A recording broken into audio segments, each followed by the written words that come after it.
When most people hear the name Sleepy Hollow, they picture a phantom rider, galloping headless through the night. But if you peel back the soil of this valley, you find something older, something stranger.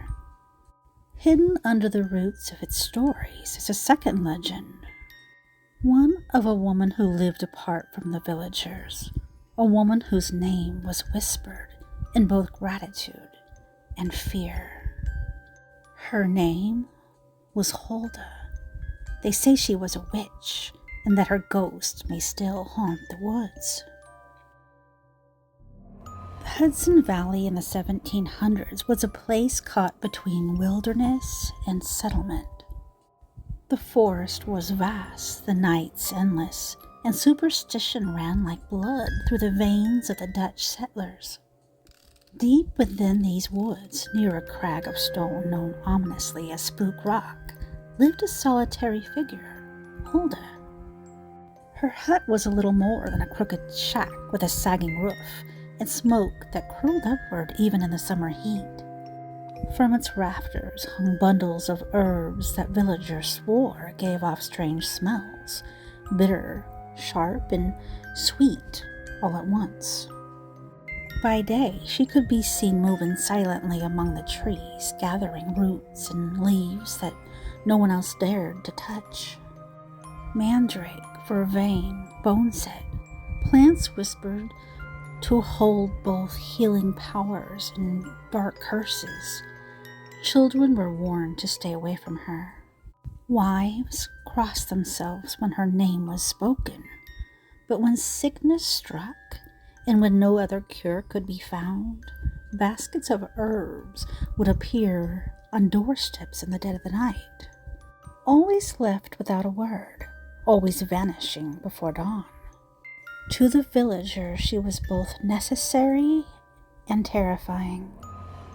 In that time, the line between healer and witch was paper thin. The brew tea from roots was medicine. To whisper while stirring the pot, that was sorcery.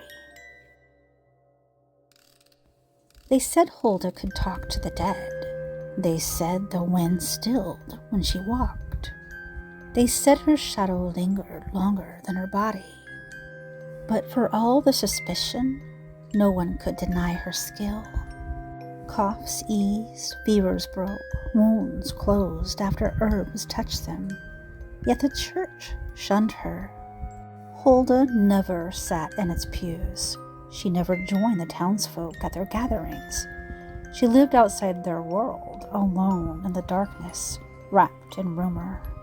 And so she became the Witch of Sleepy Hollow. Then came the war. By 1777, the revolutionary conflict had spilled into the Hudson Valley. British troops raided farms, stole livestock, set houses ablaze. Men of the town took up muskets, forming a ragged militia. But they were farmers, shopkeepers, not soldiers. And then came Hulda. No one expected her to fight. She was too old, too strange, too feared. Yet, legend says that she took up a rifle and stepped onto the battlefield. Some claim that she knew the woods so well that she lured British scouts into ambushes. Others say that she fired with uncanny accuracy, dropping redcoats one by one, as if guided by invisible hands. But the war demanded its price. One night, British forces overwhelmed the militia. In the chaos, Hulda fell. The Witch of Sleepy Hollow was dead. When her body was recovered, the church elders hesitated. She was a witch. She had never been baptized, never confessed, never walked within the safety of their walls. To bury her in consecrated ground was unthinkable.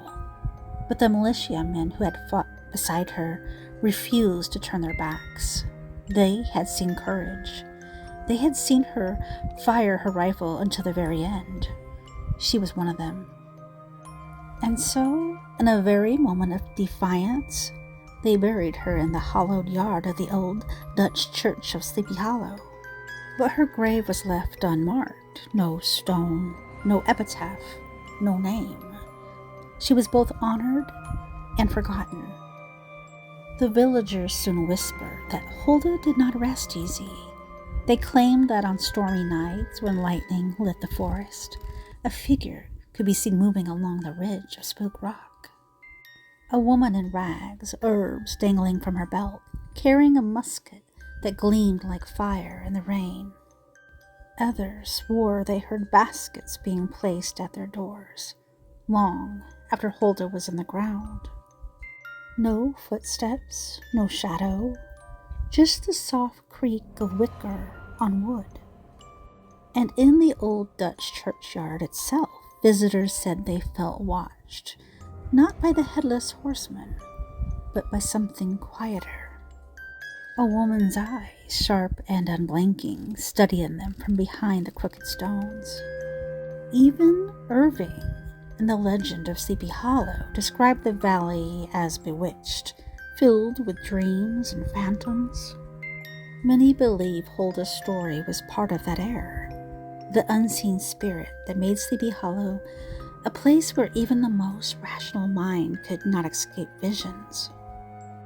For more than 2 centuries, Hulda's name lingered only in whispers, tucked inside Edgar Mayhew Bacon's 1897 Chronicles of Cherrytown in Sleepy Hollow.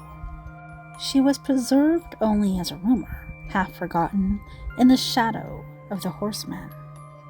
Until 2019. That year, the community placed a stone above her resting place. After 240 years, the Witch of Sleepy Hollow finally had a name carved in stone. Hulda of Bohemia, died circa 1777. Herbalist, healer, patriot. Failed by the British while protecting the militia, buried here in gratitude for her sacrifice. That outcast had become a hero. The witch had become a patriot. And yet, the stone does not silence the whispers. When you stand in the old Dutch churchyard at night, with the moon hanging low and the fog crawling between the stones, you may feel 2 presences. One, the pounding hooves of a phantom rider, and another, softer, sharper, the presence of a woman who lived on the edge of a shadow, who brewed cures from poison and carried a rifle into battle. The legend of Sleepy Hollow is not just the horseman. It is also Hulda, the witch who would not be forgotten.